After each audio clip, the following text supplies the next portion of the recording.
happens when you get older. God only knows. I don't know. I haven't been there yet. But I've heard stories. I've heard stories what happens to people when they get older. Man, oh man, I heard this story once. There was this farmer. And well, he was time to retire. He'd worked so long, he put his wife in the ground already, and he decided it was time to retire. Now, you are supposed to talk like this when you get older, isn't it? No, didn't I? Oh, my God. The real McCoys, I think. Anyway, Walter Brennan was my hero. That's right. So, but I remember, and this farmer decided he was going to retire, and so he called his sons. But you know how it is. When you have children, you want them to be better or do better than you. And so you try to provide them a way. And so he found a way to send his children to college. And they all went away. None of them were working on the farm. They'd all gone to the city.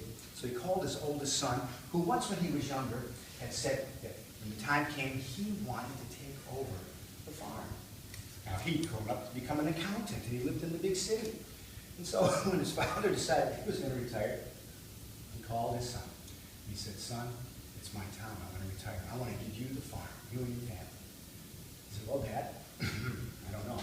Talk about that. So he talked with his wife, and they had a boy and a girl, and they were all excited to come live on the farm.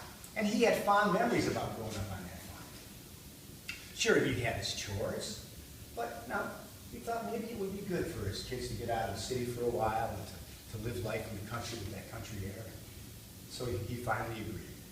And so they moved out there just in time for the winter to be ending and the spring planting to begin. Oh, and the farmer, he was so excited to have him out there. Why, he retired.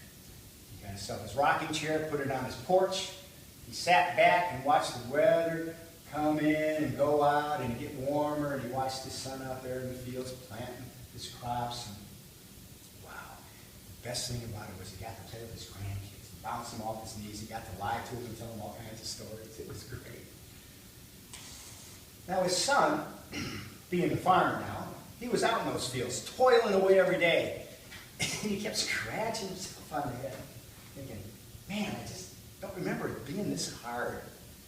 Well, he got to thinking about it and realized that actually his father had been doing most of the work, and he hadn't really thought it through. But every day was a hot season, and every day he'd look out and see his father doing nothing. He was retired, sitting on that porch in that rocking chair, drinking whatever drink he was, iced tea. Sometimes he'd be drinking a whiskey. Yeah, it was whatever it was. Sometimes he'd be playing with his grandkids. But as those days went by, his heart began to harden. And he began to feel resentful that his father wasn't even lifting a finger. Not one finger to help, not even offering. One day his heart was hard, and he decided it was time to go do something. He wasn't even sure what he was going to do. But he went into the barn. He found himself in the barn with wood and some hammer and nails and a saw, and he started cutting things and hammering things together. Before you knew it, he had a box. A big box. And he put a card under that box and scooted it right on over in front of the porch and put it down. He opened the lid and he looked at his father and says, Dad, get in the box. His father didn't say anything. He just got up, went over, got in the box.